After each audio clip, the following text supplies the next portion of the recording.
বিশ্বনবী এক কালো মহিলাকে দেখে বললেন, কোন কালো নারী তো জান্নাতে যাবে না। মহিলা কান্না শুরু করে দিল, বলল, নবী এটা কোনো কথা হইল নাকি? জান্নাতে যাবো না কেন? কালা কি আমি হইছি নাকি? কালা আমারে বানাইছে কে? আবার ধলা আমনেরে বানাইছে কে? তিনি বানিয়েছে, তো আমার দোষ কি? ওই মহিলা কান্না শুরু করে দিয়েছে, নবী আপনি বলেছেন 4টা কাজ করলে জান্নাতের 8টা দরজা খোলা সব নারীদের জন্য। 1 হলো যে নারীরা নামাজ পড়বে, 2 হলো রোজা রাখবে, 3 হলো স্বামীর কথা শুনবে, 4 হলো পরকিয়া না করে সতীত্বের হেফাজত করবে। 4টা কাজ করলে জান্নাতের 8টা দরজা খুলে দিবে কে? ও নবী আমি তো 4টাই করি, কেন জান্নাতে যাব না আপনি বলেন? বেজায় কান্না, কান্না করতে করতে মহিলা অস্থির। বিশ্ব নিয়ে বললেন, থামো, আরে এত কেঁদো না, কেঁদো না, আমি তো মজা করছি।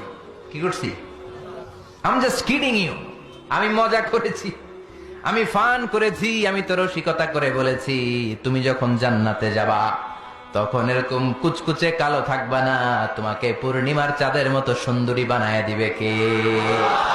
বিশ্ব সুন্দরী হয়ে হুরদেরকে ফেল করে তোমার রূপের ঝলকানিতে হুরেরাও ফেল। সুবহানাল্লাহ, এরকম সুন্দরী হয়ে যাবা। This is the sense of fun.